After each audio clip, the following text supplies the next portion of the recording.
তো বন্ধুরা, আপনাদের সবাইকে জুজু।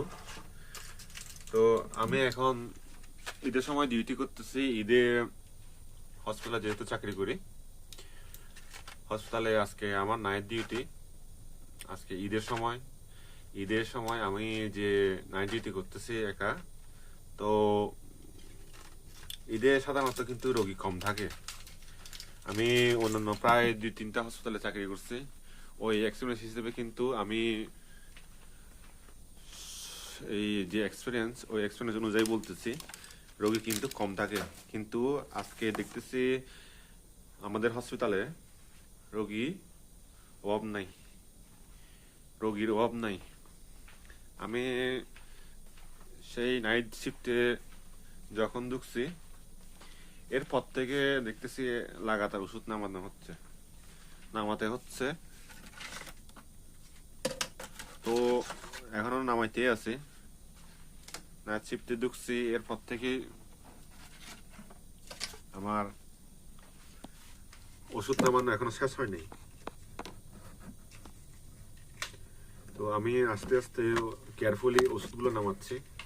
প্রিন্ট দিয়েছি, প্রিন্ট দেওয়ার পর আমি এখন ওষুধ নামানো শুরু করছি। এই যে দেখেন বন্ধুরা, তো যারা মুসলিম ভাই বোনেরা আছে,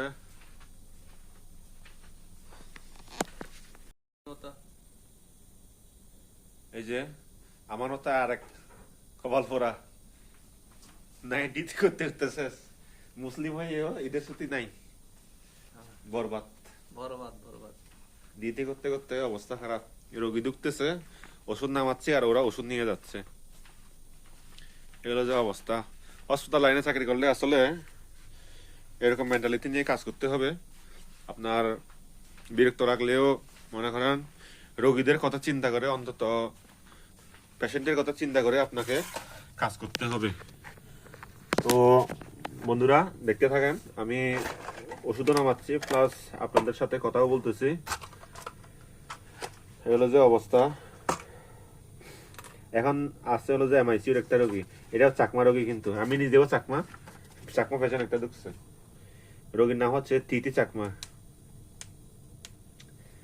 তো বন্ধুরা, আপনাদেরকে বলি, যারা এখনো স্টাডি করতেছেন, প্রফেশনাল মেডিকেল সেক্টরে ঢুকবেন চিন্তা করতেছেন, ওনাদের উদ্দেশ্যে বলতেছি, মেডিকেল সেক্টরে কাজ করতে হলে আপনাদেরকে মানুষের সেবা করার এই মন মানসিকতা নিয়ে কাজ করতে হবে। এই প্রফেশনে ঢুকতে গেলে, এই প্রফেশনে কাজ করতে গেলে কিন্তু মন বড় করা লাগবে। বিরক্ত হলে চলবে না মানুষের সেবা নিয়ে কাজ করতে গেলে। তো আমি এখন আপাতত ওষুধ নামাই টুকটাক কিছু। যেহেতু রোগী আছে, ওষুধ দিতে হবে তাড়াতাড়ি। ওষুধ দিলে একটা শান্তি, আমারও শান্তি, রোগীরও শান্তি, যে নিতে আসছে ওরও শান্তি। ও একটু রেস্ট নিবে, কারণ নাইট শিফটে ডিউটি করতে গেলে একটু রেস্ট না নিলে শরীরের অবস্থা খারাপ হয়ে যায়। আমরা নিজেরাই মাঝে মধ্যে নিজেরাই রোগী হয়ে যাই।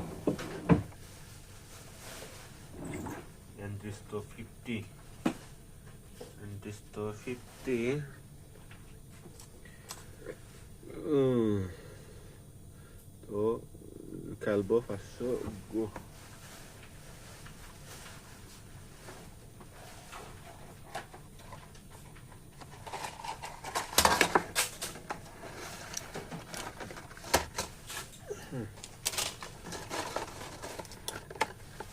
এমআইসিউতে রোগী কয়টা আছে এখন? 9টা ঢুকছে যে। এখন এই যে চাকমা পেশেন্টটা যেটা ঢুকছে ওটা কেস কি?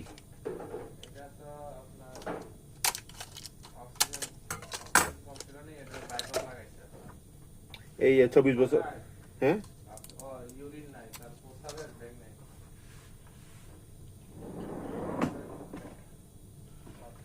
মানে রোগীটার ইয়ে কি, মানে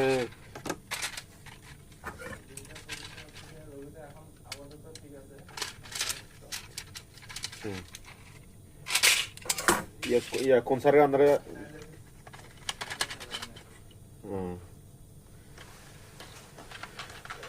তো আদর ছাড়া আন্দারে না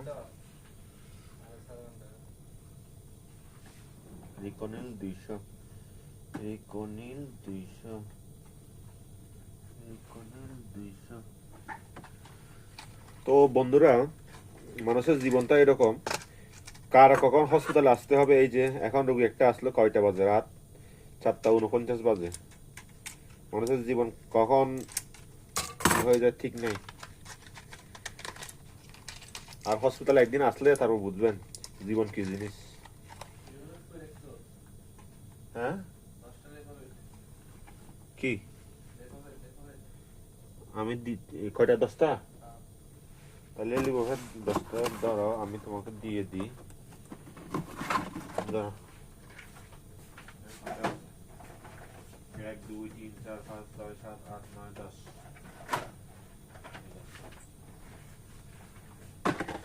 এমআইসিইউ পেশেন্ট মানে হলো যে ক্রিটিক্যাল পেশেন্ট যেগুলো অবস্থা একদম খারাপ সিরিয়াস এগুলো এমআইসিইউতে ঢুকানো হয় 2 টেলফিনো 5 2 ডেলফিনো 5 2 ডেলফিনো 5 2 ডেলফিনো 5 2 তো আমাদের হসপিটালের নাম হচ্ছে অ্যাপোলো ইম্পেরিয়াল হসপিটাল এখানে চিকিৎসা খরচ একটু বাড়তি অন্যান্য হসপিটাল থেকে কর্পোরেট হসপিটাল একটু বাড়তি ইয়ে থাকে খরচটাতে অন্যান্য হসপিটাল থেকে বাড়তি তবে চিকিৎসা সেবা ভালো এটা বলতে পারবো 2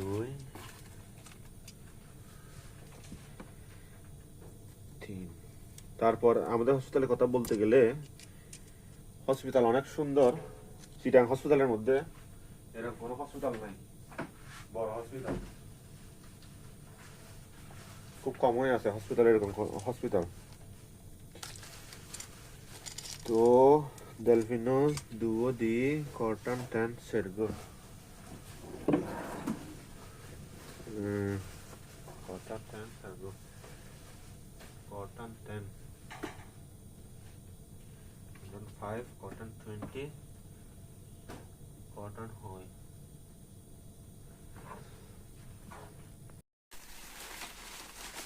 তাহলে ইয়া এগুলো এটা আর কি স্যাম্পল বক্স